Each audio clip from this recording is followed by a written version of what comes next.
twongeye kubasuhuza nshuti zacu z'ikiganiro ubwirukirimbuzi kuri Hot FM buri ku cyumweru kuva isaa 2 kugera isaa 5. Mwaramutse neza mwe mwese mwazindukanye ishyaka n'inyota ryo gukomeza ikiganiro cyane cyane ikiciro cya kabiri cya Bibiliya twatangiye icyumweru gishize turebera hamwe inkomoko ya Bibiliya.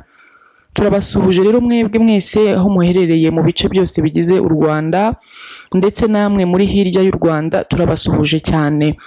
Twongera gusuhuza inshuti zacu dubana nazo buri munsi ku rubuga rwa WhatsApp n'urubuga rwa Facebook.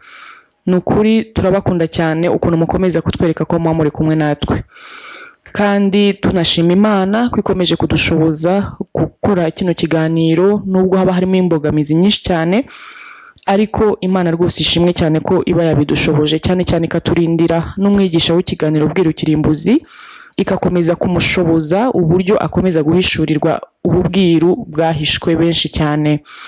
Tukaba rero tugiye gutangira kugira ngo iminota tuba dufite kuko aba ari mikeya tuyibyazemo umusaruro uhagije, tugira ngo duhe umwanya Bwana John Mugabo wahageze tumusuhuza cyane. Bwana John Mugabo mwaramutse neza? Aramutse mama Brea. Okay. Ngubu Bwana John Mugabo yahageze kugira ngo dukomeze ikiciro cya kabiri cya Bibiliya, inkomoko ya Bibiliya. Mutega amatwi muri benshi mwitegura kuza kuduha ibitekerezo byanyu cyangwa ibibazo mu masaa 4. Ngaho umwanya n'uwanyu mwarimu wacu. Murakoze cyane. Nanjye ndabasuhuje nk'uko bisanzwe.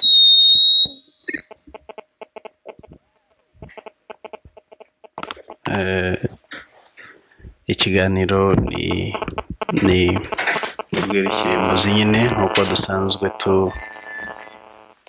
dusanzwe tubimenyereye. Hanyuma ariko nanone umwihariko nuko ari ikiganiro abantu cyangwa se suje abantu benshi baba bafitiye amatsiko kubera ko ni ibintu twibaza turi benshi, ni ibintu twibaza turi benshi.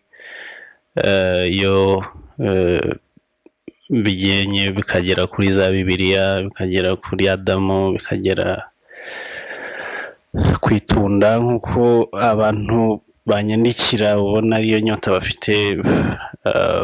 Tunda Adamu bavuga yariye se. Ni ibiganiro rero abantu baba bakeneye kumenya amashira kinyuma yabyo. Uyu munsi turakomeza na Bibiliya, ariko noneho nk'uko umuyobozi wa gahunda tubwiye ni cyiciro cya kabiri, aho tugiye kureba ubutatu bwera cyangwa se butagatifu cyangwa se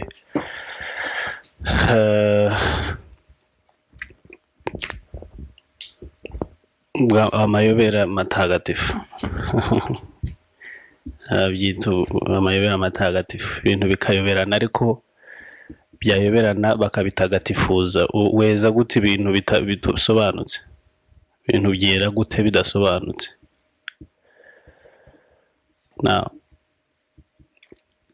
Ndibwira rero yuko amatsiko ya benshi yatumye bajya kuri radio ari benshi ndetse banararika bagenzi babo kugira ngo iyi sujet tuyi exploite turi benshi kandi dufatanye.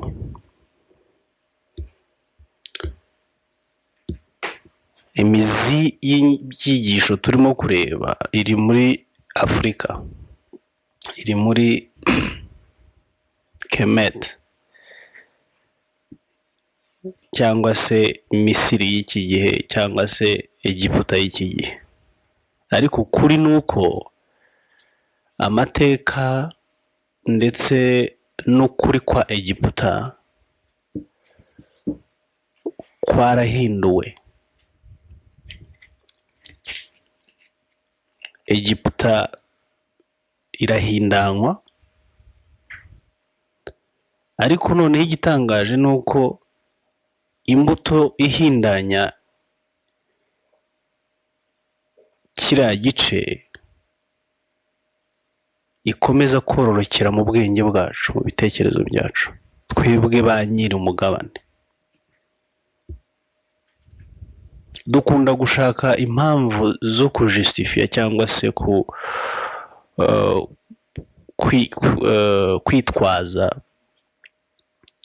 umuntu wo waratangiye ikintu, ariko ntabwo ari kuba bikwiye kumera. Niba barabitangiye ubu si bo barimo kubikora, nitwe turimo kubyikora, nitwe tuzabisoza. Ni ukuvuga ngo uruhare, responsibility nini iri kuri twebwe. Mureke twisuzume, turebe ibi bintu turimo, niba tubirimo kuko tubizi cyangwa twabigiyemo kuko twabiyobotse, ariko atari uko byanyuze ubwenge bwacu ngo tubikore kuko dufite icyo dushaka kugeraho nk'abanyafurika. Nitwe turimo gukomeza kwihindaniriza umugabane, kuko iyo uhindanya aho utuye nawe ubwawe ubuhindana. Amateka yacu nitwe turimo kuyataba, turimo kuyahindanya, ubwo se twe tuzacika ku icumu y'ibyo ngibyo gute? Ntibizakunda. Nijya ubona abantu hano muri Afurika bagenzi bacu baba bitwikira amazu, batwika ibikorwa remezo bya, ukibaza nk'ubwo uyu muntu yakora ibintu nk'ibyo abatekereza ate? Ngabo bo turi bo. Uratwika next ni wowe uri bushye. Twakabaye nk'abirabura cyangwa se abanyafurika dutekereza twarira tutari ko se iki gihe kirambye turi muri ibi bintu, dukora ibi bintu, tuvuga ibi bintu, twemera ibi bintu, twagisuzumye tukareba uburyo tuzana impinduka. Twarebye rero Bibiliya ko ari umuco yanditswe cyangwa se yongeye gusemurwa mu muco w'abazungu, ariko yari isanzwe ari umuco w'abirabura. Ibyo twarabisobanuye. Ibi bintu ikintu abantu badasobanukirwa neza nuko bifite cyane ahantu biyubakiye ku muco. Abarabu bazanye Quran, ariko Quran ntabwo ari nta kintu ifite gitandukanye n'icyo Bibiliya ifite. Ahubwo icyo bagerageje kuzana, bazanye umuco mu bumana nabo, nk'uko abazungu nabo bazanye umuco mu bumana. Ugiye kureba hafi 90% mujye mubisuzuma, cyangwa se n'abasilamu bagenzi bacu badukurikira barabizi. Hafi ya byose ibintu Bibiliya yemera, Quran irabyemera. Ahubwo igitandukana n'ukuntu babyitwaramo. Ni ikikwereka ko mu by'ukuri materiyo cyangwa se ireme rya message nta tandukaniro, ahubwo ni strategy yo kuzana undi muco mu isi, umuco w'Abarabu. Ntabwo rero wafata utaje mu bumana, ntabwo wagira impact, ntabwo wayobokwa utiyitiriye Imana. Ibyo rero babikora kuri expense y'umuco wacu twebwe nawe wari ufite Imana, ariyo mizi turimo uyu munsi. Babanza kwica Imana yacu, umuco wacu urakurikira, birarangira. Ngibyo icyo nicyo kibaya twiberamo cy'umwuma. Naho nta gishyashya bazanye. Twarebye yuko Bibiliya bayandikiye hano muri Egiputa, iyiza kubi yabo bari kuyandikira i Roma, bari kuyandikira mu Bwongereza, bari kuyandikira aho naho bagiye kuyituburira. Ariko aho yandikiwe, aho yasemuriwe ni hano muri Afurika. Ni ukuvuga ngo umuco w'abirabura cyangwa se w'abanyafurika niwo muco wagendeweho kugira ngo indi mico y'abandi yose ivuke. Ubumana bwacu, ubumenyi bw'ubumana, ubumenyi bw'Imana cyangwa se abari kumbishyira mbyita bw'abanyafurika, nibo bwagendeweho kugira ngo habeho ubundi bumenyi bushoboka buri hano hanze bwadutwaye. Ariko noneho ikibabaje nuko nta bumenyi buburimo, ahubwo harimo umuco w'abandi. Twayobotse imico tuyoba Imana. Kuko Imana yakoreshejwe nk'urwitwazo, nk'agakingirizo k'imico y'ubwoko, ubwoko bw'abazungu n'ubw'abarabu.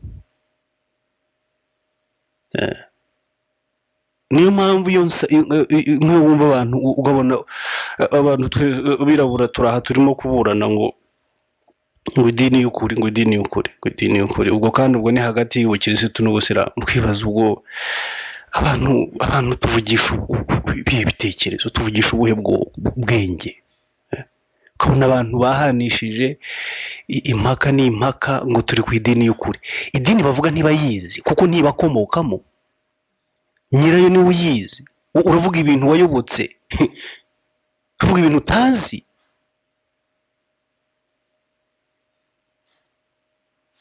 So ibyo nicyo, aho niho, iyo niyo mizi turimo. Ntabwo rero byoroshye kubyumva. Nyambwira abantu turi kumwe kuri WhatsApp nkababwira nti rero aha ni ahantu, ni mu ibagiro, ni muri salle d'operation turopera. Hari igihe kugira ngo ukire bigusaba kukoopera. Burya ubwenge bwacu kugira ngo bwongere bukire bukeneye operation. Twongere tubeho, twongere tugarure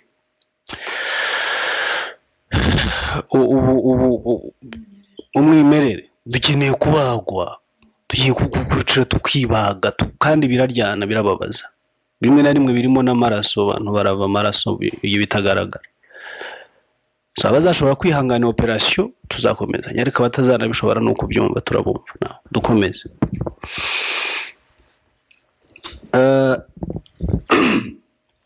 Ubumana, impamvu Roma ibwita ubutatu butagatifu, amayobera matagatifu, nuko batabwumva, ntabyo bazi. Nta dini n'imwe. Niyo mpamvu usanga abasilamu babakinira hejuru rwose, bikananshimisha jewe. Bavuga batari rwose izo mana zanyu mudashobora gusobanura neza. Imana ipfa, Imana ibyara, Imana itagira umugore, Imana, ukumva nabo byabananiye kuko ntabwo ari ibyabo. Ntabwo ni ibintu baje bakorera ubusemuzi, babishyira mu byabo, ariko ntabwo babimenye. Ntibari bazi ibyo basemura ibyo ari byo. Niyo mpamvu n'abayoboke babo n'uyu munsi batabizi. Umuntu ufite ubwenge buzima yakabaye yibaza, iki kintu ndimo ntasobanukiwe, nkibeshejwemo n'iki, kuki nkibi nkirimo? Uba mu kintu utazi gutera ku wundi. Ibyo bintu ni ibiki?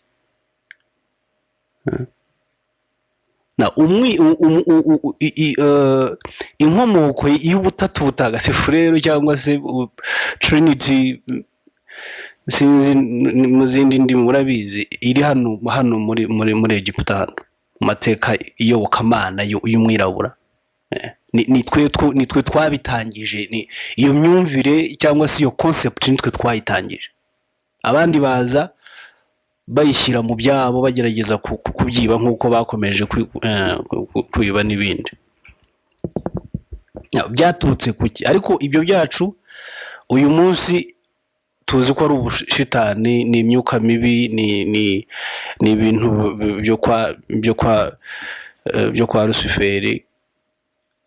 Ariko byose ibyo dufite uyu munsi byubatse kuri ibyo bintu. Niba ari ibya Luciferi, ubwo twese turi aba Luciferi, niba ari cyo bivuze.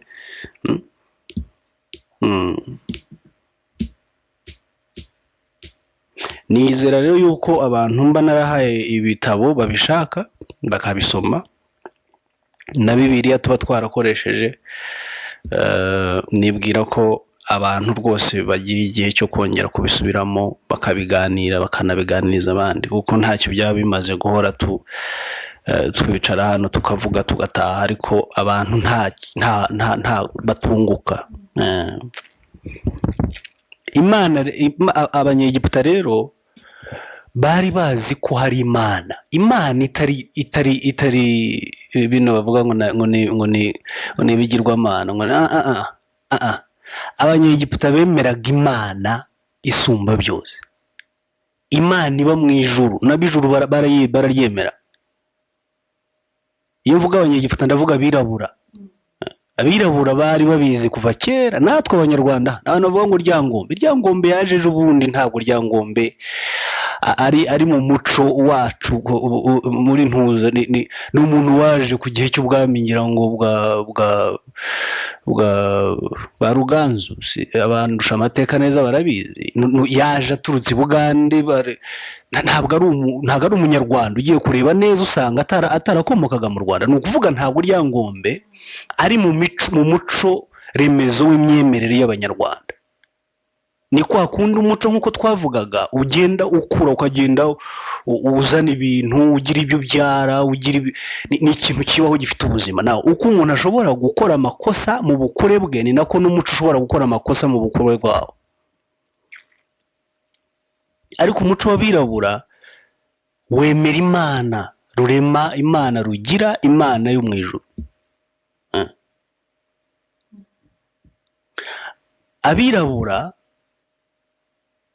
bizeraga cyangwa se bemeraga umuzuko, resurrection.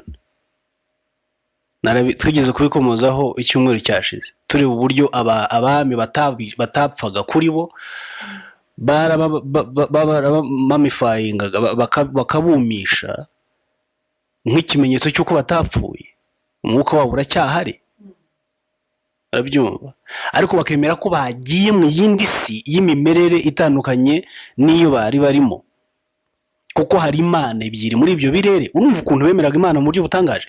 Bemeraga ko mu isi bigaragara ifite Imana, hari n'isi bitagaragara ifite Imana. So bakavuga bati umuntu yaba ariho yaba apfuye ari mu Mana n'umuntu ari kumwe n'Imana. Bari bafite kwemera kurenze gukize cyane kurusha uko nguko kwacu. Ubu ngubu uko kwacu dufite turavuga ngo iyo umuntu apfuye ngo umwuka ngo uragenda ukabura, ngo nako ngo umubiri urabura, ngo umwuka ugasubira ku utanze n'ubuhe umwuka se yari mubi ubwo usubira ku Mana, ubwo Imana nayo ni ibintu biraducanga. Ariko bo baravugaga bati umuntu ariho afite amaraso agenda agaragara ari mu bumana, hari ishusho y'ubumana imurimo. Iyo anapfuye arongera akajya, hari indi shusho y'Imana nano itagaragara, kuko bemeraga ko hari Imana igaragara n'itagaragara. Imana rugira cyangwa se Imana rurema, God the Father, niyo bemeraga ko itagaragara. Noneho bakagira iyo bita Horus. Horus bakamwita Imana Yesu, nk'uko yari mu cyimbo cya Yesu. Uko Yesu yabaye ahagaragara ari Imana, akabara n'abantu akababwira ko ari Imana, bakabibona bakabyemera, ni nako bafata. Kandi wibuke ko ibi bintu byabayeho mbere yuko Yesu avuka, mu myaka myinshi cyane Yesu ataranabaho, ataranavuka. Bo barabibonaga mu isi y'ubwenge bwabo, muri bwa kwa gutekereza navugaga twamaze guhamba twe tudafite. Bari baramaze kubona ibi ngibi turimo uyu munsi, bakavuga bati Imana mwana cyangwa se Imana muntu yabaye iri mu muntu, niyo umuntu abana nayo igihe ariho, kuko na Yesu nawe urabizi uko yabayeho. Yego. Noneho wapfa ujya mu Mana itagaragara, yindi y'umwuka. Biriya muziki ivuga ngo Imana ni umwuka. Bakavuga bati noneho iyo uvuye mu mubiri ni ukuvuga uguma mu mwuka, ukaguma muri ya Mana y'umwuka, ukabana n'iyo Mana y'umwuka. So ntabwo umuntu apfa kuri bo. Ni umuco nkunda cyane. Uyu muco w'abirabura ni umuco utangaje. Abirabura bafite kapasite intellectuelle abantu batarashobora gusobanukirwa. Now bari bafite ikintu icyo wakwita conceptual figure. Bari bafite uburyo babibona, ariko mu buryo butagaragara, bizasa, bigomba gusa. Ubwami bw'Imana bari bufite muri bo, ubwami bw'Imana bari babwifitemo, barabubonaga, badashobora kubuprova ariko barabubonaga, bakabwitirira ibindi bintu, bakabwita andi mazina, ariko babubona iyo structure y'ubwami bw'Imana barayibona. Now ibi bintu by'isanduku y'isezerano n'uyu munsi nababwiye, mugiye mwabibona ibihamya by'uko bari bayifite. iyi Ark of Covenant bitirira Abisirayeli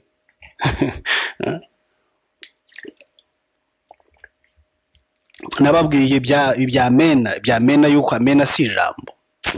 Mena si ijambo rwose, ndabasaba ngo mukomeze mukore ubushakashatsi. Hari na some biblical translations zitavuga ko amena ari ijambo. Now reka noneho turebe iby'aba bantu. Trinity ya Egypt cyangwa se Trinity ya Kemet. Ubundi Egypt y'uyu munsi nta na Trinity ifite. Egypt y'uyu munsi ni Abasilamu, kandi Abasilamu ntago bemera mu butatu butagatifu. So iyo tuvuga Egypt abantu bamwe na bamwe bakabaye bumva ko dukoresha ijambo ritari iryaryo. Egypt y'uyu munsi ntago bemera ubutatu. So ariko Egypt ya mbere yemeraga ubutatu. Bigaragara ko abayirimo uyu munsi so banyirayo. Bemeraga Imana Data, bakayita Osiris. Bakemera Imana Mwana, bayitaga Horus. Bakemera n'ubita Isis. Isis bakavuga ko ari Imana yabyaye, mbese nyina wa Horus ariwe Mariya. Uyu munsi abagatolika bafite bagiye batwara nahangaha babikuye ubundi muri Egypt. Baraje bashyiraho ubwo butatu mu myumvire yabo, baravuga bati byanze bikunze hari Imana Data. Iyo Mana tuyishakira izina. Uyu munsi nk'uko mwitwa Dieu bakayita God. Haraba izo n'indimi ntabwo bavuga ngo kuko ngo yitwa Osiris ngo nikigirwamana. Abantu ibyo myumvire mibi. Kuko ari izina ritari iry'abazungu cyangwa se ritari muri civilisation dufite uyu munsi. Abantu bakavuga ngo nongokira n'ikigirwamana kuko kitari mu muco w'abandi. Uko bayitaga Osiris nuko nawe wayita God the Father. Imana se ni iki? Byari mu muco wabo. Noneho God the Son, umwana kuri bo bakamwita Horus, ariwe Yesu. Yesu baramumenye atarabaho, baramuvuze atarabaho. Noneho wabyaye Yesu nawe bamushyira mu bumana. Wabyumvise? Bamwita Isis, ariwe waje kuva mu Mariya ubu ngubu. Ubwo nuko batangiye ubutatu butagatifu. Kuko ibyo kuvuga ngo Imana Data, Imana Mwuka, n'Imana Mwana, bo umwuka bawubonaga muri ya Data n'ubundi. So babonaga ko Imana Data niyo mwuka cyane. Noneho n'Imana Mwana ni umubiri. Noneho n'Imana mubyeyi wavuga ngo wabyaye uwo mwana nawo ni umubiri. Ni ukuvuga ngo nta mwanya w'umwuka wundi kandi wari kuza, kandi n'ubundi Imana Data ari umwuka itagaragara. Kuri bo nuko babyemera. Twebwe uyu munsi twemera Imana Mana, Imana Mwana nanone na Mwuka Wera. Urumva ko kuri bo bashatse bakora baba bafite rezo kurusha ahubwo giyewe, kuko twebwe turimo kwisubiramo, turimo kurepeta ikintu kimwe. Imana niba ari umwuka, kuki kandi yongeye kubaho indi Imana y'umwuka? Dutekereze. Ibintu by'abantu bavuga ngo uzakuraho ngazakurwaho, ngo uzongeraho ibyo tubiveho n'ubucucu. Dutekereze. Niba Imana Data ari umwuka, kuki twongeye kuzana indi Imana y'umwuka nanone mu butatu butagatifu? So kuri bo rero nta mpamvu babonaga yo kuzana undi mwuka deja ku wundi mwuka.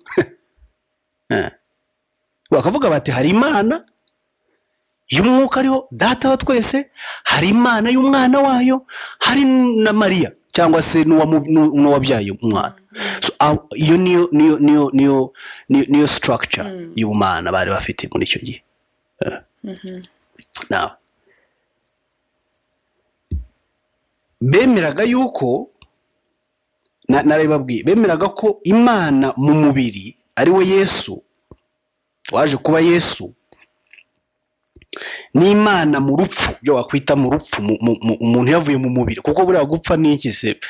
Twahoze tubidebataho last week n'abantu hano kuri WhatsApp. gupfa nabyo ni ikibazo, ni irindi jambo naryo ririmo gutuma abantu bagonga inkuta. Gupfa ni iki? Kuva mu mubiri niko gupfa? No, gutese neza ubwo abapfuye iki? Umubiri kuva, urumva ikintu cyavuye mu kindi, ubwo kigiye he? ubwo se kirapfuye kandi kirimo kugenda.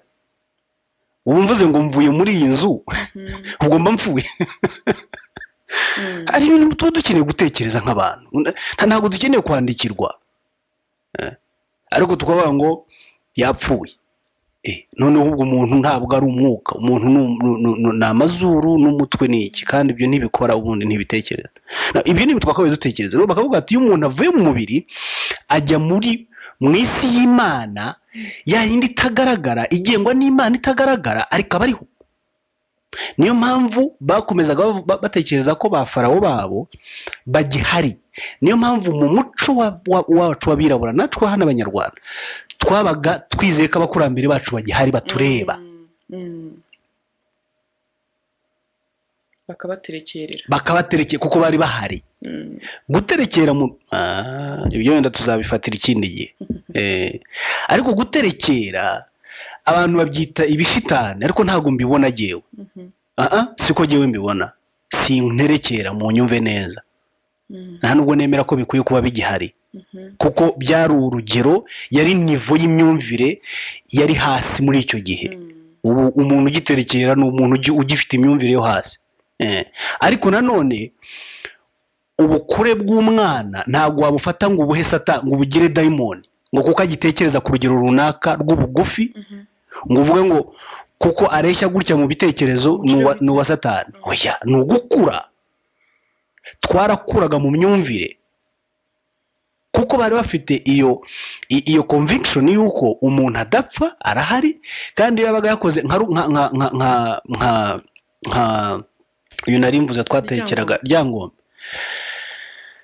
Ryangombe yakoraga ibintu bidasanzwe. Yari umuntu yabayeho, abantu barabizi, ibitabo by'amateka barabisomye, ariko yari umuntu ufite muri we impano zidasanzwe. Nk'uko uyu munsi abantu bafite impano zidasanzwe barahari, nabo tubasenge se, tubasenge. Bibiliya none se igihe Yesu yari ku isi ntiyavuze ko hari abazamanura inyenyeri? Hari abitangaza birakorwa n'uyu munsi bitangaza birakorwa.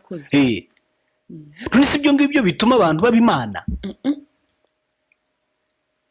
Noneho kubera ko nivo y'imyumvire y'ab'icyo gihe yari ikiri hasi, bumvaga uwo muntu adasanzwe, atari umuntu. Uyu muntu ibyo byose afite ahantu ahurira n'ubumana, kuko ibintu akora ni ibyacu twe tumenyereye. Yapfa bagakomeza kumwambaza. Dufashe kwa kuntu wakonektaga n'Imana ukiri kumwe natwe, ukonekte nawe ukiri aho ngaho, ugira icyo tubariza. Nguko guterekera. Ibyo nta Satani irimo, honestly. Umuntu utekereje yumva ko nta Satani irimo. Ni imyumvire. Ni imyumvire yari mito, yari migufi. Ubumenyi bari bafite naho bwagarukira.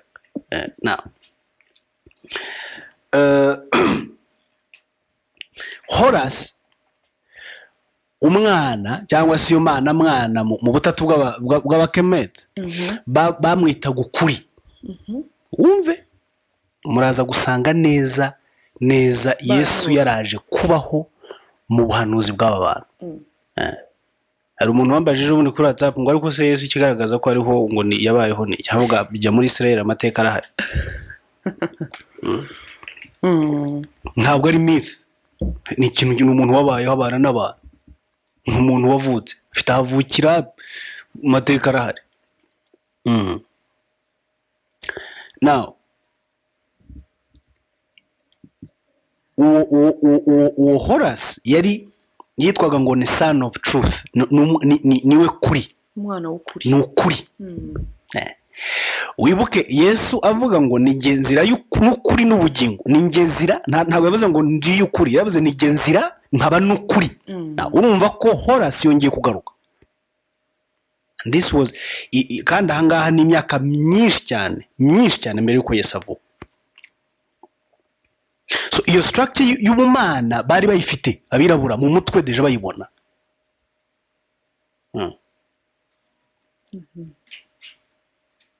urumva. Hanyuma Horus, ijambo Horus bita ngo ni ibigirwamana, ntabwo ari ibigirwamana. Ijambo Horus bisobanuye above. Above ni ukuvuga ngo hejuru. No kwiba none Jesus bisobanuye iki? Kuko umuntu atavuze ngo Jesus ngo ubwo ntavuze Imana, kuko ngo utavuze Christ ngo ubwo ntuvuze Imana. Icyo ntabwo biri mu muco wacu, ntabwo ari ururimi rwacu, ntabwo tubizi. Umuntu yavuga Horus ngo nguriya yemereye mu bigirwamana, no we yemera Imana ariko ayivuze mu rurimi rutari urw'umenyereye. Exactly. Horus yitwaga iyo mana yabo, uwo mwana bamwitaga hejuru, no hejuru. Hejuru se n'iki kindi kiri hejuru nyine kitari Imana, uri hejuru nyine. C'est ça, ikigirwamana cyaba hejuru gute? Bavugaga ngo si ibyo, urakoze, that one makes sense. Ikigirwamana kiba hejuru gite? Ubutwari bw'ikigirwamana ko ari ibintu bitumva bitavuga babumbye, ku buryo n'ishusho bamuhaye. Nibyo byane twavuga ngo iyo babonaga ikintu gifite kiri muri dimension y'imitekerereze yabo irenze kuri bo, bafataga bagisanishaga n'ishusho yacyo. Nuba Horus yari afite ishusho y'ikinyoni cyitwa sinzi niba aricyo twakwita akagoma cyangwa se igisiga, simbizi. Ariko kugira ngo bahuze n'ijuru, kuko nicyo kiba hejuru, nicyo kigenda hejuru, bakavuga bati kugira ngo noneho tumumanure tugeze kumushyira muri nature, tumushyire muri nature, ni kiriya kinyoni tubona. Kuko ikinyoni ntabwo gisaba lifti, ntabwo giterurwa, gifite imbaraga ihora ituma kigenda hejuru, kiri hejuru. Bakamufata bakamushyira mu ishusho y'icyo kintu. Ariko ntabwo ari uko basengaga ikinyoni mu by'ukuri. People tubyumve, abanyafurika ntabwo twasengaga ibigirwamana, ahubwo twageragezaga gusanisha ibintu bigaragara n'ibitagaragara, tukabizana mu mazina no mu mashusho yabo. Ubumenyi bwacu bwagarukiraga mu bifatika. Exactly. Ntabwo twashoboraga kwemera ibintu bitagaragara ngo tubeho tutafite icyo tubisanisha nacyo. Bagafata ikinyoni kuko bazi ko ikinyoni kiba mu kirere, kiba hejuru, gifite kapasite, ntabwo kinyagirwa, ntabwo gisonza, urumva. Bakareba attributes z'ikinyoni bagasanga gifite ubwami bw'ikirere. Bakavuga bati rero Imana yacu iri hejuru, tubona ishobora kuba yagiranwa n'iki kinyoni. Exactly. Kudemontra ikintu, ni naryo jambo. Bakagerageza kudemonstratinga icyo kintu batabona, bagasanga nta kindi cyagaragara, bagakoresha demonstration. So demonstrations mu muco wacu zabaye gute diamond? Honestly, hari twe twiyica tukiroga tukitesha agaciro.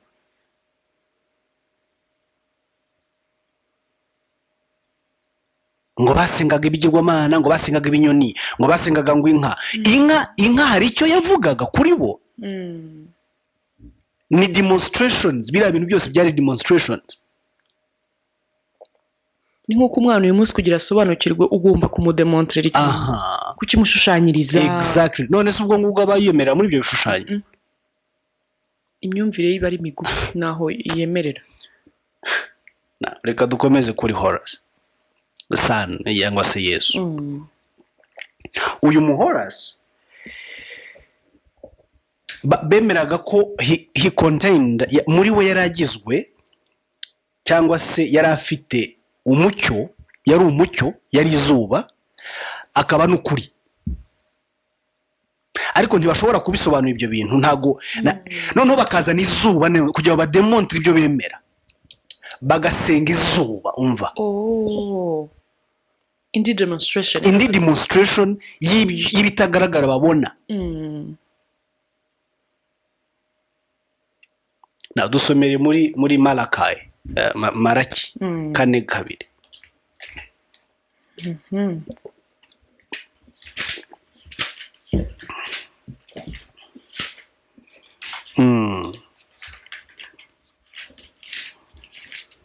Malaki kane kabiri cyangwa se ngira ngo here both.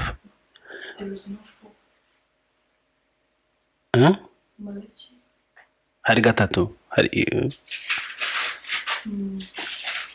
reba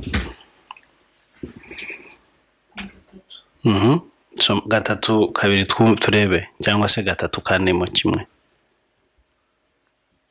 Gatatu kane maze amaturo y'Ubuyuda i Yerusalemu azanezeza Uwiteka. Ngaho noneho reba warusomye gatatu kane, ahubwo gatatu kabiri ninde uzabasha kwihangana ku munsi wo kuza kwe?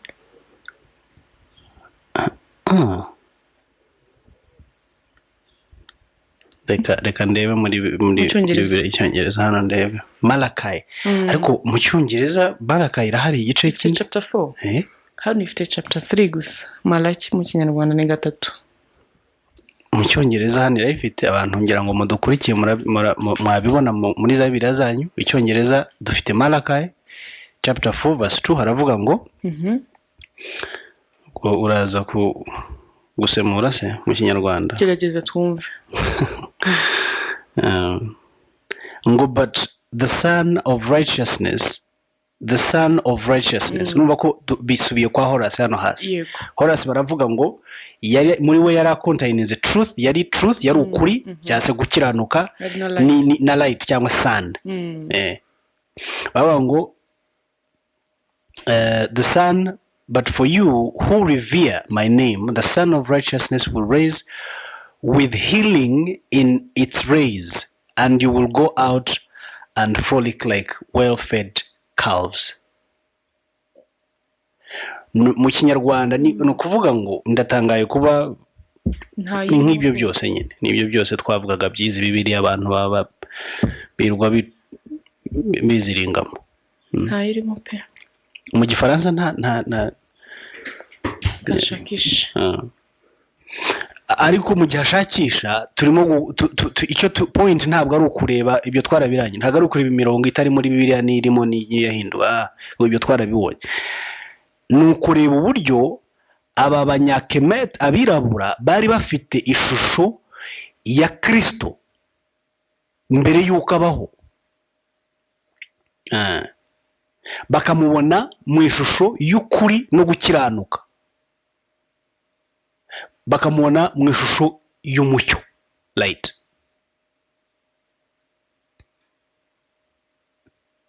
No muri Yohana ibice 8:12 abafite Bibiliya mu haso aravuga ngo ni njyewe mucyo w'isi, nkunkurikira ntazigera agenda mu mwijima, ariko azagira muharebe neza. Reka wenda uyu umufasha wanjye narangiza aramfasha mu Kinyarwanda kugira ngo tubyumve neza, muze murebe ukuntu neza iki kintu turimo kuvuga cya Horace mu muco w'abirabura, umuco w'imyemerere y'abirabura neza kigenda kikagusha kuri Kristo 100%. Ntago ari uvuga ngo ni 80 70 100%.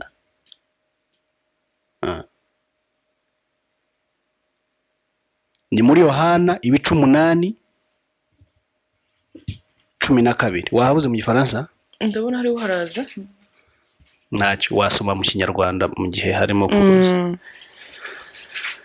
Yohana 8:12. Yesu yongera kubabwira ati nige mucyo w'isi, unkurikira ntazagenda mu mwijima na hato, ahubwo azaba afite umucyo w'ubugingo. Ngaho nyumvira uwo mucyo noneho ugiye hehe? Ugiye mu muntu. Akongera akavuga ati ninjye nzira n'ukuri n'ubugingo. Ni ukuvuga hano urumva ko bivuye mu isi y'ibitagaragara bigiye mu isi y'ubuzima bw'umuntu bwa buri munsi.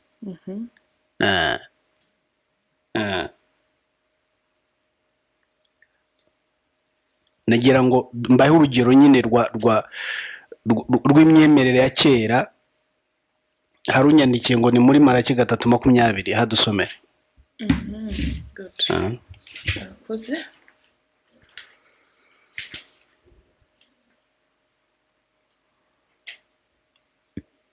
Ariko mwebweho abubaha izina ryanjye, izuba ryo gukiranuka rizabarasira rifite gukiza mu mababa yaryo, maze muzasohoka mu kinagire nk'inyana zo mu kiraro. Subiramo aho hantu. Maraki 3:20. Ariko mwebweho abubaha izina ryanjye, izuba ryo gukiranuka rizabarasira rifite gukiza. Urumva ko haje ibintu bibiri nanone, haje izuba, haje na truth cyangwa se righteousness. Yego.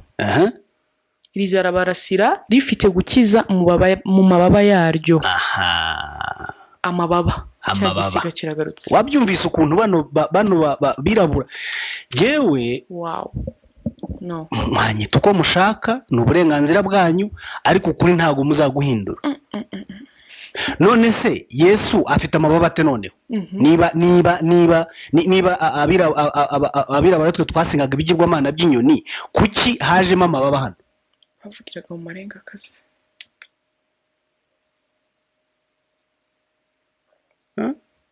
Kuki hajemo amababa?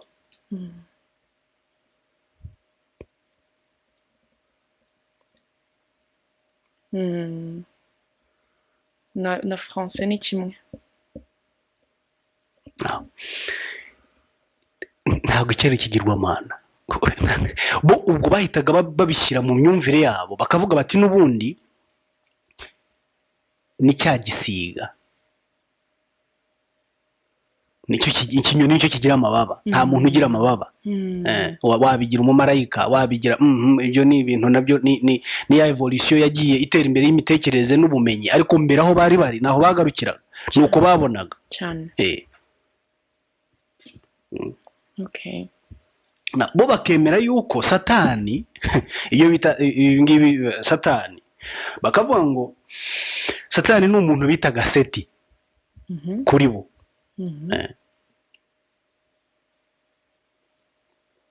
Wishe ngo yaje kwica. Mwumve neza abantu b'abahanga munkurikira aha hantu, ni ahantu h'ingenzi cyane. Ngo Seti yagize ishyari cyangwa se yarwanyije Osiris, ya mana ishobora byose. Ngo arayirwanya, ngo arayica. Urabyumva? Yego. Amaze kuyica ngo yigarurira bo isi yose bayibonaga muri Egypt. Icyo nacyo kiri very important by the way. Yes. Ntago ari ubujiji. Ntago ari ubujiji, kuko nabiri ivuga yuko Imana yaremye umuntu imushyira muri Eden. Now Eden, isi aho babonaga ubwo Eden twashakisha hiri kuri bo Adamu cyangwa se Eva b'icyo gihe, isi yabo ya Eden niho baboneraga kubaho kw'Imana no kuri kw'ibyaremwe babibonaga mu isi yabo. Nawe noneho bakavuga ngo uyu muntu cyangwa se yindi mbaraga yindi banamugeranyiraga n'umwijima, darkness. Seti we kuri bo yari imbaraga y'umwijima. Noneho ngo irazirwanya Imana yabo, irayinesha cyangwa se irayica, iyikura mu mubiri kuko bo ntimemera ko umuntu apfa.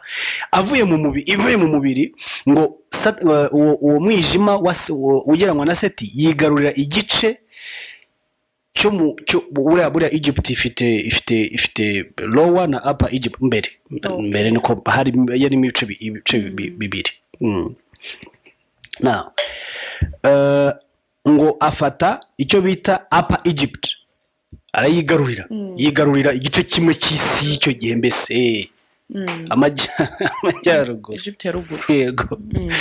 Acamo ibice Egypt cyangwa se Kemet. Nta nubwo ari Egypt by the way, tugume muri Kemet. Kemet buriya Kemet ni isi, ntabwo ari imbibi. Kemet ni black man, ni black skin, ni dark skinned people. So ntago twamurebera muri Egypt gusa. So kuri bo ni isi y'umwirabura. Yego. Umunyafrika. Ni umunyafrika. So uwo mwuka ngo mubi uraza ucamo ibice isi y'umwirabura, ugira igice wigarurira ariyo ya ntambara ya Satani n'Imana. Uraza kubyumva neza. Noneho ngo Isis umugore wa Osiris ngo asama inda mu buryo bw'igitangaza. Tugiye kwa Mariya kuko Mariya yasamye ataryamanye n'umugabo. Nabo icyo gihe bavuga yuko Isis yasamye inda atabonanye na Osiris kuko Osiris yari yamaze gupfa. Ngo nawe asama inda mu buryo bw'igitangaza. Abyara uwo bita Horus, Yesu. Yego. Aravuga. Noneho ngo Yesu aza kwa venjinga cyangwa se ku restaurant kongera kugarura ibyari byarazimiye. Ngo arongera ahuza Kemet. Arongera yigarura ku Mana ise. Aricyo kintu ubona nanone muri mandate ya Yesu ku isi yakoze. Abantu bari baratandukanyijwe n'Imana. Yongera kugaruka to reunite, yongera guhuza. Niba bibiri ngo hari umuhuza umwe gusa w'Imana n'abantu. Yego. Ari we Kristo. None ari we wa Horus ya above. Yongeye kugaruka, yongera guhuza abantu na above, Imana yo hejuru. Ari we bitaga umwana wa Osiris. Ari we nanone Yesu nkuko yitwaga umwana w'Imana isumba byose. Wow. Ngira ngo barimo barabyumva.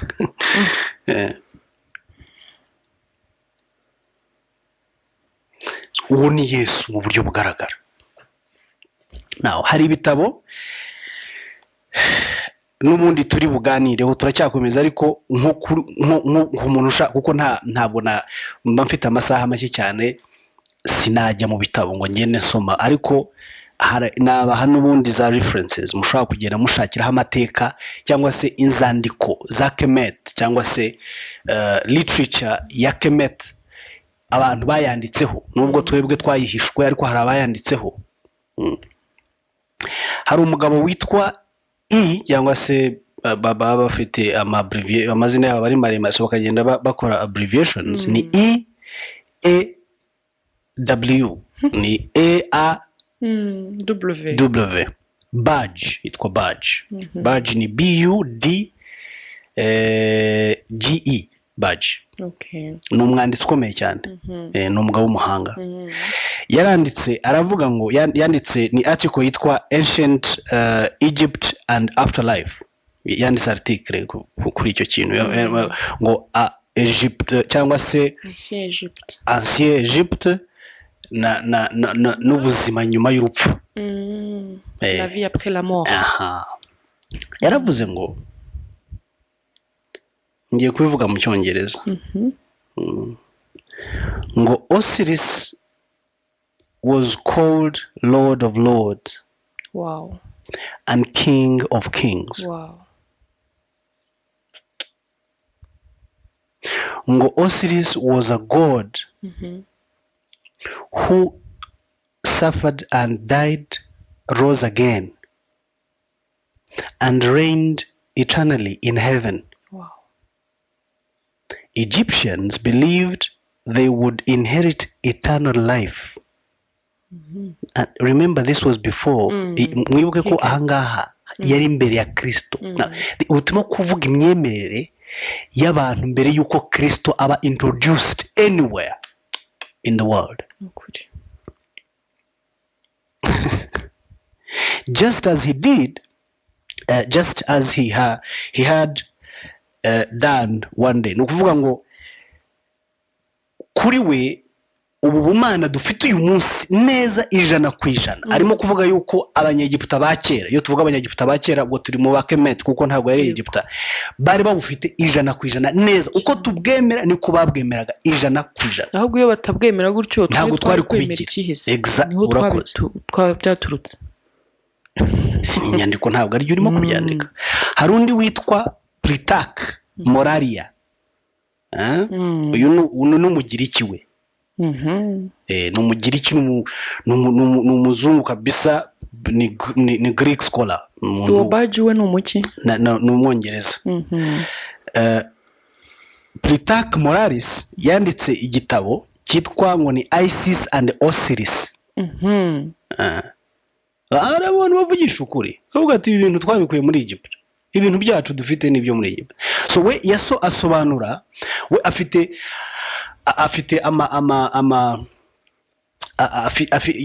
muzamushakishe ku abantu, hari abantu badukurikira mu Bwongereza no mu Bubiligi ndibwira bashobora kubibona byoroshye, simbizi niba hari uburyo byaborohera bashaka ibyo bitabo. Uyu mugabo yanditse ibintu bitangaje cyane kuri izi mana ebyiri, akavuga yuko iyi myemerere y'ubukirisitu nta yari iriho, barabeshya, nta handi yaturutse mu birabura.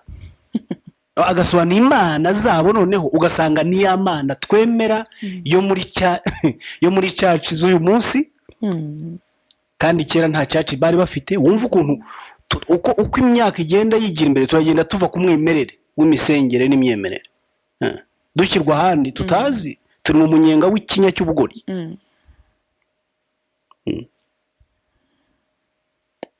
Hari umugabo witwa Tom Harper, we ni umucanadian, we yari n'umupriest bumwita ngo mu Gifaransa ni prêtre. Uyu we ni na padiri, wumve uyu ni umuzusi n'umwirabura, yitwa Tom Harper. Yanditse igitabo, ni ibitabo byinshi cyane, ariko kimwe nshaka ko muzashaka ni icyitwa The Pagan Christ, Yesu w'umupagani.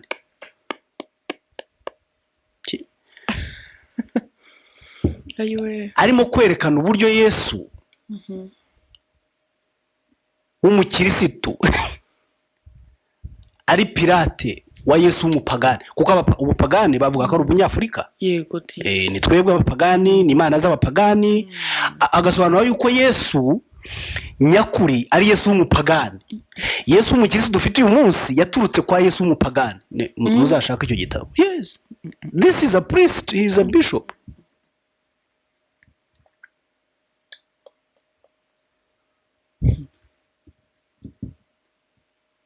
Yaravuze, ngiye gukotinga ijambo rimwe yavuze ngo mbere yuko njya muri bimwe mu byavuye mu mizingo y'Abanyagiputa hano, ngo 200 instances of immediate correspondences between the mythical Egyptian material and the historical Jesus Christ. Ngo afite 200 instances ni iyo umuntu akubwira ni ingero, ngo afite ingero zirenga 200 zigaragaza yuko zifite immediate correspondences. Buriya immediate correspondence ni ibintu turabyumva twese, ikintu gihura cyane mu buryo bwa hafi. Ngo hari ingero zirenga 200 zihamya yuko mythical, ibyo bita myth, imana z'Abanyagiputa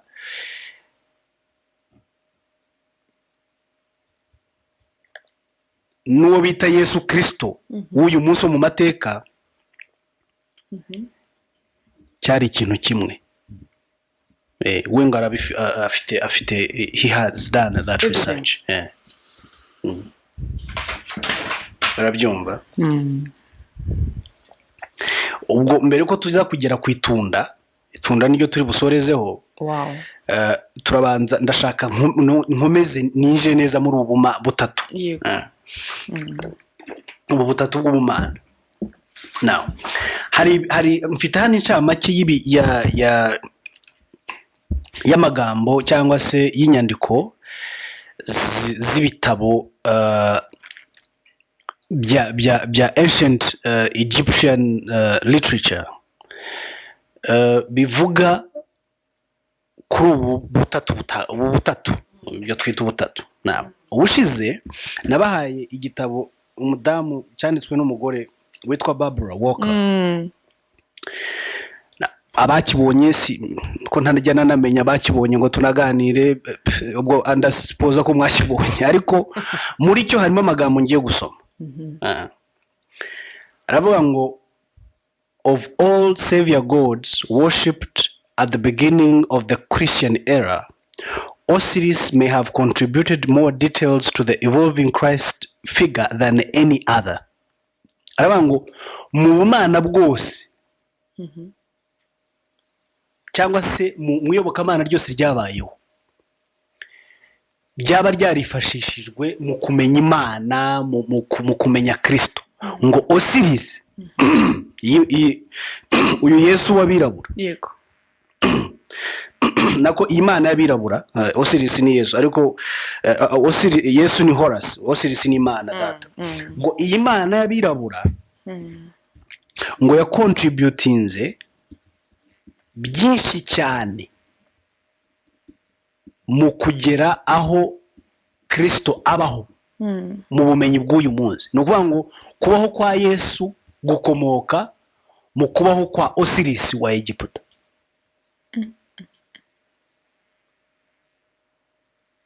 Ngo already very old in Egypt, Osiris was identified with nearly every other Egyptian god and was on the way to absorbing them all. Arimo gusobanura uburyo ngo Osiris yari imana y'imana zose, ngo yari afite n'ububasha buzabsorbinga, ikintu kiba absorbed ni ikintu kiburizwamo, ngo ibyo bigirwamana byose byo muri Egiputa n'ibindi byose byitwaga imana byaburizwagamo imbere ya Osiris. Urumva ko ari ya mana ya indi imana, God of gods and Lord of lords, imana King of kings. Ibya bintu turimo gukura muri Bibiliya.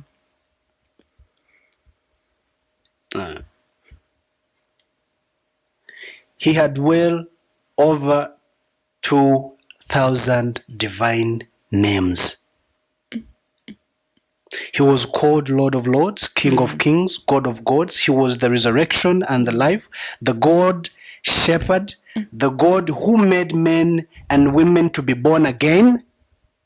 From first to last, Osiris was the Egyptian God-man who suffered and died and rose again and reigned eternally in heaven. They believed that they would inherit eternal life just as he had done. Ni Imana yo muri Bibiliya. Myo ndashaka kubereka ko izi Bibiliya ntabwo ari Bibiliya zabo, bibi ni ibintu bakopinze bakura hano muri izi nyandiko turimo gusoma. Hari indi jambo ngiye gusoma ryo muri Egyptian scriptures. Buriya Egyptians bafite nyine literatures za kera bavuga ngo as truly as Osiris lives, so truly shall his followers live. As truly as Osiris is not dead, he shall die no more. As truly as Osiris is not annihilated, he shall not be annihilated. No kuvuga ngo bavuga ngo uko ubudahangarwa bw'Imana y'abirabura b'icyo gihe bavugaga, ni nako abayemeraga bose bavugaga yuko bahabwa ubwo budahangarwa. Nk'uko n'ubundi tuvuga muri Bibiliya ngo iyo ubyawe n'Imana ababyawe nayo. Yesu yaravuze ngo Lazaro ntago yapfuye, arasinziriye. Kuko muri jye ni njyewe muzuko, ninjye I'm the resurrection. Ngo kuko Lazaro yari yaramaze kwizera. Bwa budahangarwa bwari muri Kristo n'ubundi bwari muri we. Dore ngibi ndimo kubisoma muri ancient Egyptian scriptures. Ibi ni ibitabo byanditswe kera cyane mbere yuko amateka y'ibyo bita Israel y'iki gihe anabaho. Aba biyitwa Abayuda, biyita Abaju, barabatarana n'abababyaye bataravuka. Arongera akavuga ngo Osiris mu by'ukuri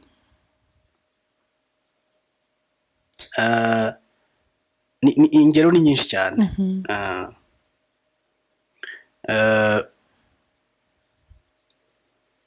kuko avuga ko Yesu n'ubundi murabona ko mu butatu butagatifu dusanganywe tuzi ko Yesu niwe Mana, nuvuga nta Yesu nta Mana.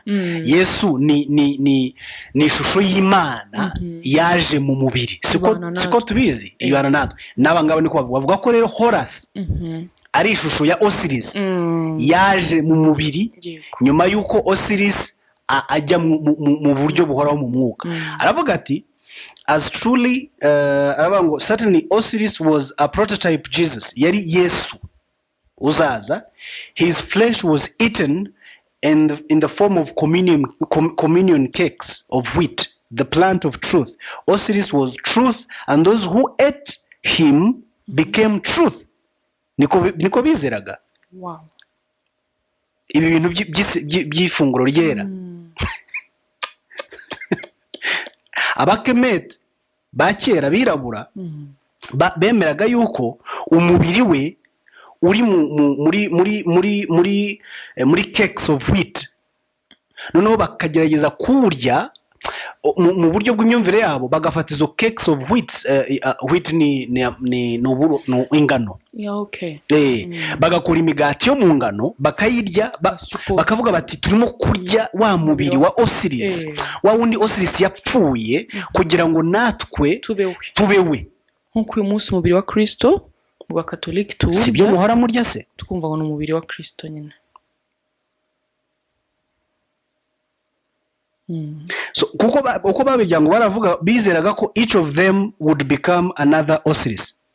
Natwe tukaba Imana, kuko nkuko natwe uyu nese birazi ntibivuga ngo natwe turi Imana. Umunsi ko muri Imana ntoya. Through the image of a son of God, a light God, Imana yoroshye, Imana ntoya nkuko Paulo yabivuze, a dweller in the light God. Egyptians came to believe that no God except Osiris could bestow eternal life on mortals. He alone was their savior, the good one. Egyptians were much afraid of death's corruption awaiting them without the kindly intervention of Osiris. Abakemeti batinyaga urupfu cyane ku buryo bahoraga bafite umuhate wo kurya, wo guhindurwa mu buryo bwose bushoboka, guhindurwa mu mbaraga y'Imana kugira ngo batazatinda mu rupfu. Neza ibi ngibi nibyo dufite mu myizerere yacu uyu munsi. Icyo ndimo gushaka gukora niki, ndimo kubabwira ko ubumana buri muri mwe, ntago buri mu nzandiko. Amen. Nicyo kirimo, niyo bite yanjye. Hallelujah. Kuko ubumana buri muri turimo kubona ko bukomoka muri basogokuruza banyu n'ubundi, kandi ntabwo bari bafite Bibiliya y'icyo gihe.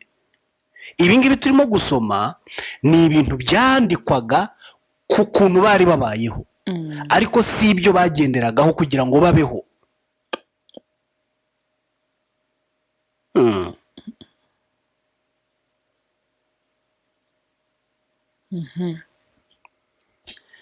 Ni byinshi, reka nihute kugira ngo ngere kuri itunda. Abantu bameze nabi, itunda ryabaye itunda. Ariko reka nongere mbasomere. Hari uwitwa Colonel James Churchward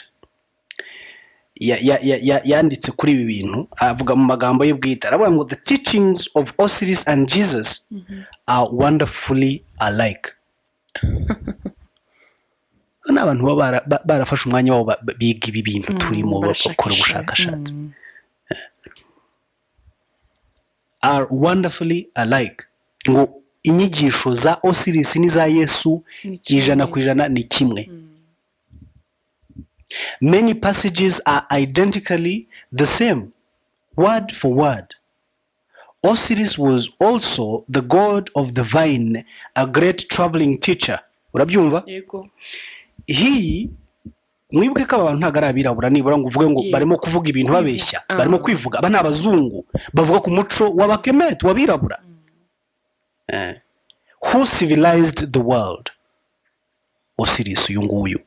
Niyo mpamvu muribuka ko twigeze gusoma amagambo y'umufaransa wavuze ati aba banyayegiputa babaye civilize, bamenye civilisation tutigeze tumenya, tutazanageraho. wa mugabo Gautier Gilles Gautier w'umufaransa abati aba bantu bari bafite niveau y'ubumenyi uyu munsi tugerageza gukekeranya no kugenekereza. Na uyu mukoroneri w'umwongereza bisubiyemo aravuze ngo niwe muntu Osiris niwe wa mbere watangiye kugenda isi ayisiviliza. He was the ruler and the judge of the dead, just like Jesus. In his passion, Osiris was plotted against and killed by Seth, like that of Jesus. Osiris' resurrection served to provide hope to all that may have to do likewise and become eternal. So ni byinshi cyane nagenda mbasomera mu bitabo byanditswe n'aba bantu b'abahanga, ariko akanyuma ashaka gusorezaho nakavuga ku mubatizo, uburyo umubatizo nawo atari ikintu cyavuye hanze hariya, ni umuco nkuko nayo babwiye, wari umuco w'abirabura.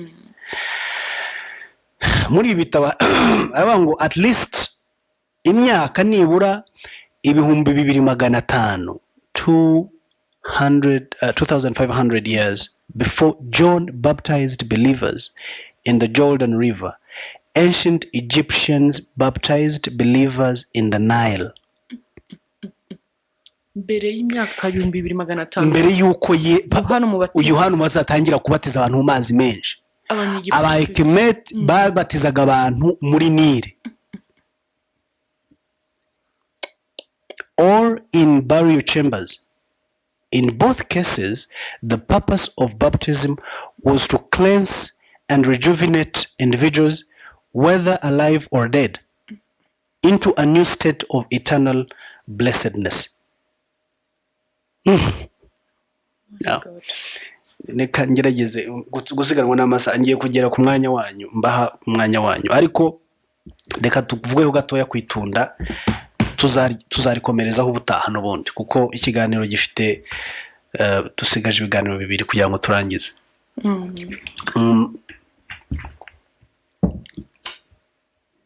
Ibi bintu by'itunda, ubwo turebye incamake y'imihango imwe n'imwe twemereramo ko origine yayo iri hano iwacu. Ni ukuvuga ngo aba bantu baje kutwigisha Imana ntayo bari bazi kurusha twebwe, kuko nitwe bayigiyeho. Kandi urabona ko n'uyu munsi ntaho twavuye ntaho twagiye, turacyari muri ya mihango basogokuruza bacu bakoraga.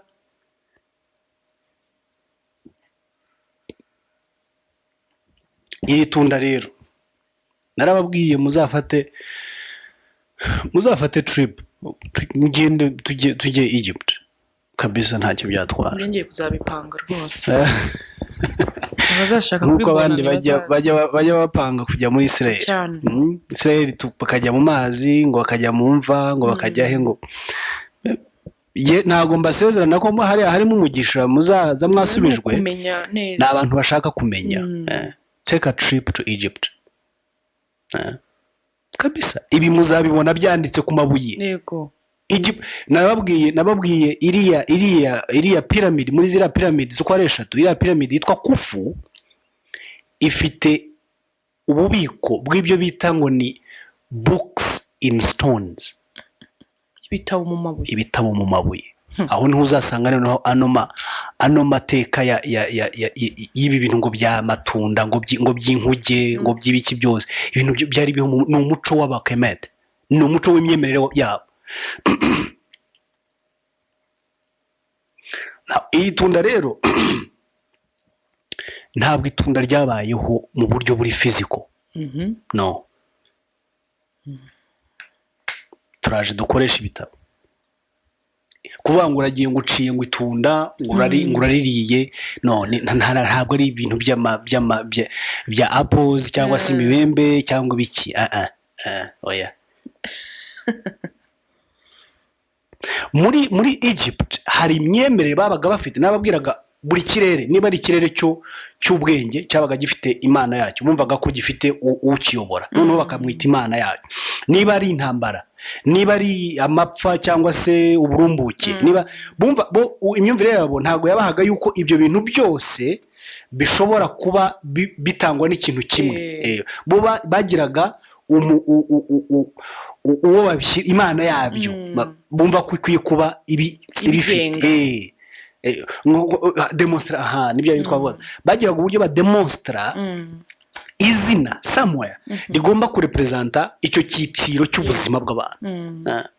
Icyiciro niba ari icyiciro cy'ubwenge, icyiciro cy'uburumbuke, cy'ubutaka, icyiciro cy'intambara, ntabwo bumvaga ari ibintu bitandukanye n'ubundi. Nuko nguko bemeraga.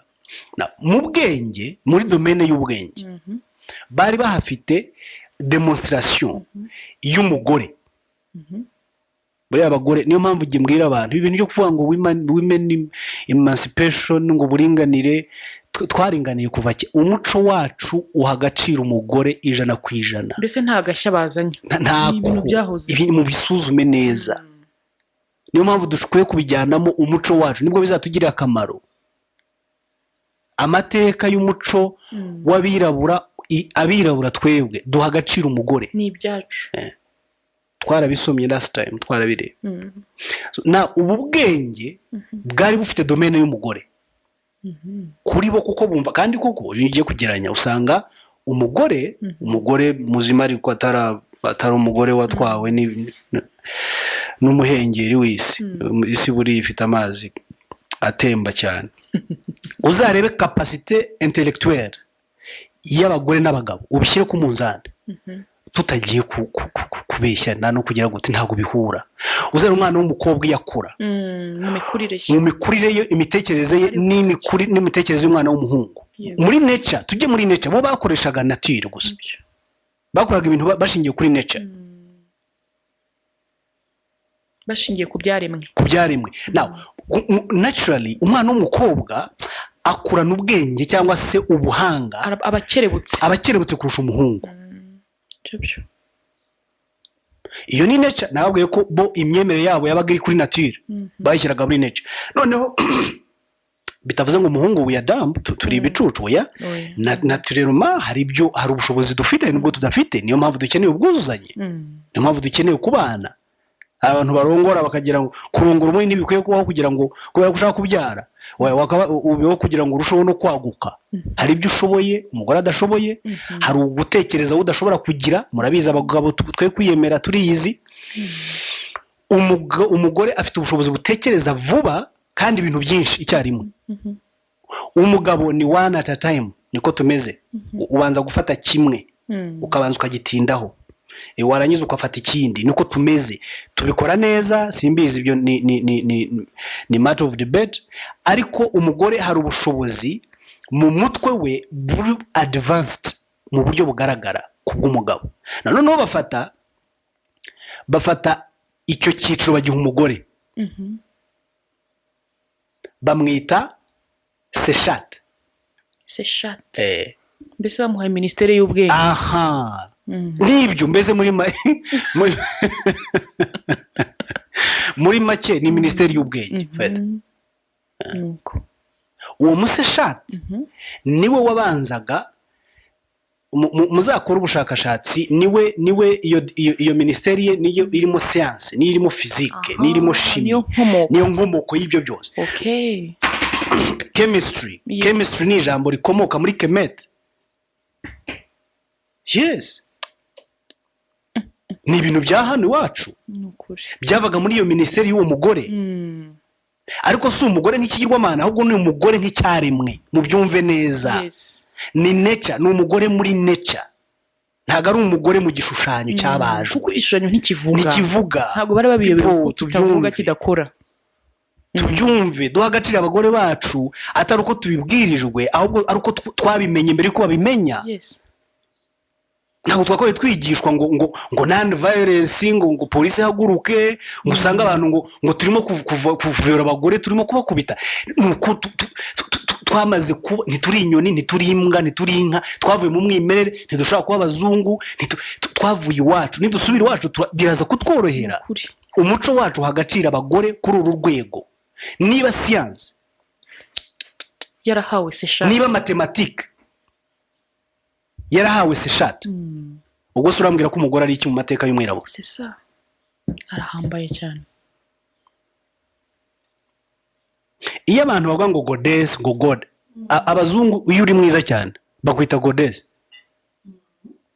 does that mean kuri igishushanyo narabyumvise iyo ni description ndashaka nsobanura abantu bankurikira hano goddess ntabwo bivuze ikigirwamana ni manner of speech ishaka kudekriva umuntu widistinga mu kintu runaka uri hejuru yes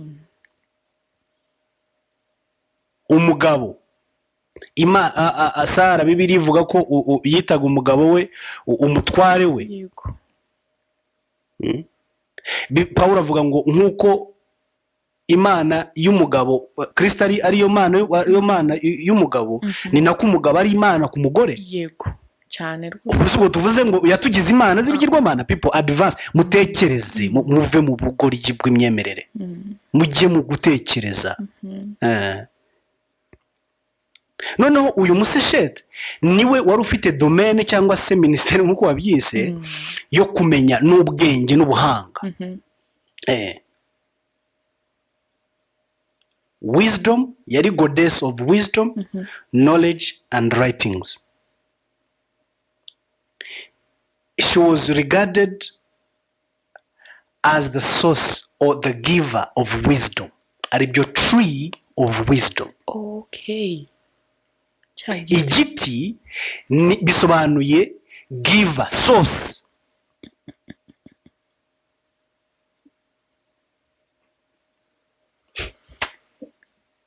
Umutangabwenge. Igiti gishibukwaho. Ubundi igiti ni source kuko kirashibu gifite imbaraga yo kugabura. So uwo mugore cyangwa se umugore muri nature mu muco w'abirabura babonaga yuko ari igiti cy'ubwenge bagenda bagasoroma abami bose bo muri Egiputa ba Farawo bose bagombaga kubanza kujya ku giti cy'ubwenge gishushanya kiri represented cyangwa se represente n'umugore bakabanza kwiga gusobanukirwa gutyazwa mu bwenge n'ubumenyi. Niyo mpamvu uyu munsi mureke mbabwiza ukuri, niyo mpamvu uyu munsi udashobora kubona abantu bubaka piramide mu isi kuko buriya bwenge bwaratabwe. Yego, bwaratabwe. Uburyo preservation y'ubwenge mu muco w'abirabura ntabwo igihari. Uburyo twapreservaga ubwenge no kumenya byarahambwe, byaratabwe. Niyo mpamvu ibintu bimwe na bimwe byakorwaga n'abo bantu bakera nk'uko no mu Faransa yavugaga ntabwo dushobora kubigeraho kuko uburyo dupreservinga ubwenge bwacu butandukanye n'uburyo bapreservinga ubwenge bwabo. Barangiza ngo nibimanuka ngo byaje ngo byubaka umuntu arabyemeye. So uwo mugore unagiye uyu munsi muri Egypt urabibona statue irahari na ubwenge bushushanywa mu mbuto muri ya demonstration. Yego, umbuto as nk'itunda. Yego, itunda. Ugiyeyo wabibona. Ndabibutsa yuko ibi bintu byakozwe mbere yuko story ya Adamu na Eva yandikwa uko yanditswe uyu munsi. Abo Yego. Uyu munsi muri izo books in stones zo muri Egypt urabibona umugore afashe itunda nka sembore y'ubwenge atanga.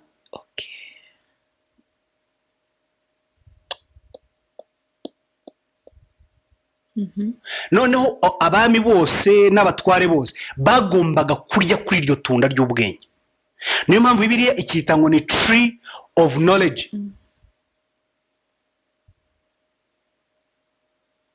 Kuvuga ngo inzoka ngo yaraje ngo iramubwira ngo nibyo nababwiraga, you have to be careful izi nyandiko uburyo zitraduizwa mu nyungu z'abantu. Yego, next Sunday tuzareba noneho inzoka aho iziramo. kuko nibwo tuzaba dukonkludinga cyangwa se dukonkliwa kuri tunda neza ko ntabwo twarirangiza tutarebye inzoka. Ese inzoka ko yaje ngo irashuka, tuzareba none inzoka neza. Ariko nagira ngo mbabwire ko iyi nkuru y'itunda rya Adamu yaratubuwe. Adamu bisobanura umuntu. Dusubira inyuma, ni muri nature nanone, twasubiye muri nature. Umuntu, Adamu bisobanuye umuntu. Umugore bisobanuye umunyabugingo, Eve nicyo bivuze, umutanga ubugingo. Umuntu utanga ubugingo. Urumva twasubiye muri nature. Urumva nujya kureba neza urasanga yuko buri gihe umuntu yagombaga kujya ku isoko y'ubugingo ituruka mu mugore n'ubundi. Urabyumva? Itangwa n'umugore, itangwa n'ubugore kugira ngo abeho, bifite nanone aho bihurira no kuba tubyarwa n'abagore. So umugore nkuko yatubyaraga, niko bemeraga, nkuko atubyara mu mubiri, ni nako yatubyaraga mu bwenge.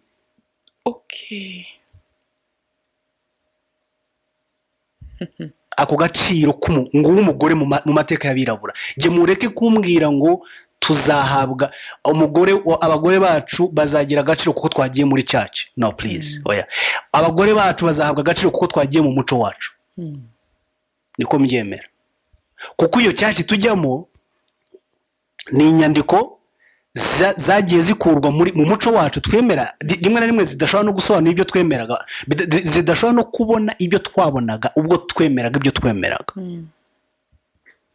Kuko ni umuco utandukanye. Nawe neza ngeze ku isaha ya yindi dusanzwe dufatiraho pause. Ariko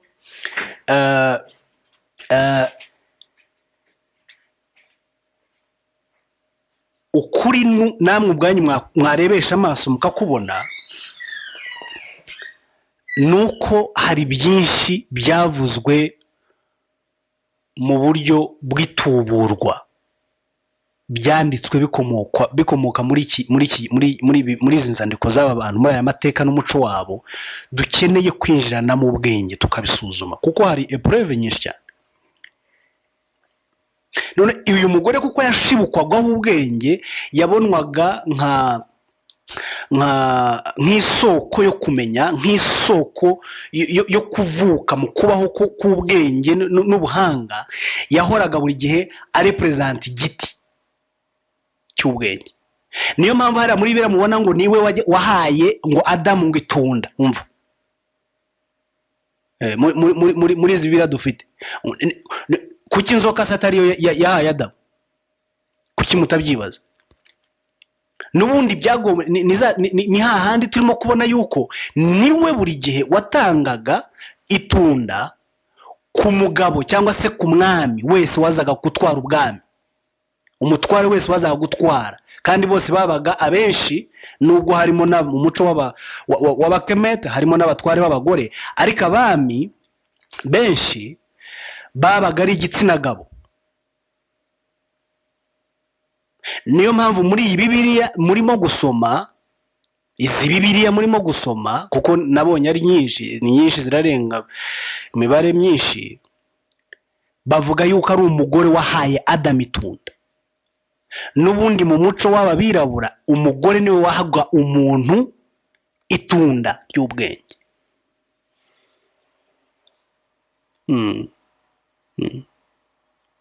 Umugore niwe waservaga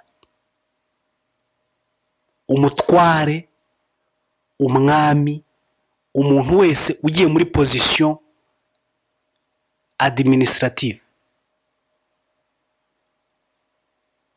So ubutaha tuzareba noneho gucumura n'inzoka bijemo. Icyaha bibaye icyaha gute? Inzoka ijite ubutaha.